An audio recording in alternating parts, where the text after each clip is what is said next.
வாழ்கை வையகம் வளத்துடன் வாழ்க வாழ்க. வாழ்கை மாநிலம் ஆழ்ந்துணர்ந்து அமைதியாக. அன்பர்களே, இன்று ஞானக்களஞ்சிய பாடல்களின் விளக்கம் தொடராக நாம் பார்க்க இருக்கிறோம். அதில் முதலாவது பாடலாக நாம் எடுத்துக்கொண்டு இன்றைக்கு பார்க்கவிருப்பது இயற்கை முறை தவம் என்கிற தலைப்பிலான வேதாத்ரி மாமுனியனுடைய பாடல்.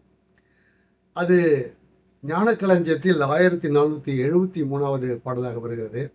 1955 இந்த பாடலை நம்முடைய தத்துவஞானி வேதாத்ரி மாமுனி அவர்கள் இயற்றியிருக்கிறார். அதனுடைய விளக்கத்தை பார்ப்போம் வாருங்கள்.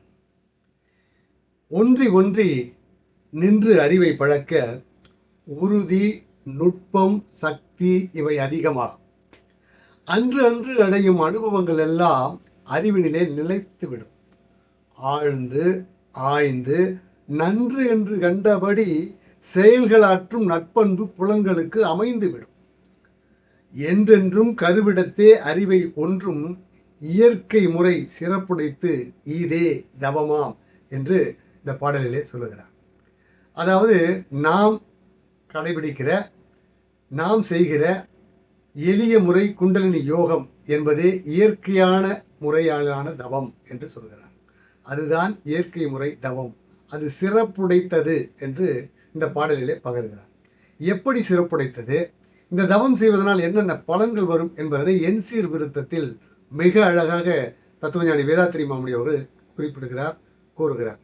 அதாவது ஒன்றி ஒன்றி நின்று அறிவை பழக்க, எதில் ஒன்றி நிற்பது என்பதை சொல்லும்போது என்றென்றும் கருவிடத்தே அறிவை ஒன்றும் என்று கடைசி வரியிலே அருமையாக குறிப்பிடுகிறார். கருவிடத்தே அறிவை ஒன்றும் என்பதுதான் குண்டலினி யோக முறை. அதாவது இந்த கரு உருவானது என்பது தந்தை தாய் ஈருயிர் ஒன்று சேர்ந்து தலைத்ததொரு உடலாகி இங்கு வந்தேன் என்று ஒரு பாடலில் சொல்வார் அல்லவா. அதுபோல அந்த உயிர் அணு, அந்த உயிர் ஆற்றல், அதிலிருந்து தான் ஒவ்வொரு செல்லாக பரிணமித்து பல கோடி செல்களாக வந்து இப்பொழுது நாம் உருவம் எடுத்திருக்கிறோம் என்னும்போது, நாமே நம்முடைய கருவிடத்து அமர்ந்து அந்த அறிவை அங்கே பழக்கி செய்கிற அந்த தவம் என்பது சிறப்புடைத்தது என்று சொல்கிறார். அது செய்வதனால் உறுதி கிடைக்கும், மனதிற்கு மன நுட்பம் கிடைக்கும், நுணுகி ஆராய்கிற திட்பம் கிடைக்கும். அது மட்டுமல்ல, மன உறுதி, ஸ்ட்ரென்த் என்று சொல்கிறோமே, அது கிடைக்கும் என்று சொல்கிறார்.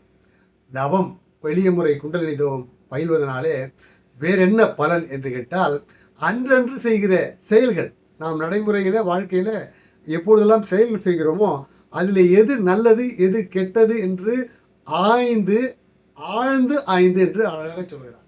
அதனால ஆழ்ந்து என்றால் அதனால கவனம் செலுத்தி எது நல்லது எது கெட்டது என்று ஆழ்ந்து ஆய்ந்து எது நல்லதோ அதை மட்டுமே ஆற்றுகிற அந்த ஆற்றல் நன்று என்று கண்டபடி செயல்களாற்றும் நற்பண்பு புலன்களுக்கு அமைந்துவிடும் என்று சொல்கிறார்.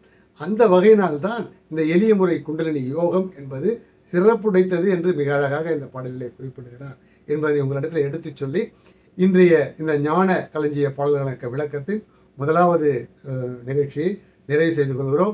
வாழ்கவுடன் வரும் காலங்களில் தொடர்ந்து ஞான களஞ்சிய பாடல்களுக்கான விளக்கத்தை பார்ப்போம். நன்றி. வாழ்கவுடன் மகிழ்ச்சி.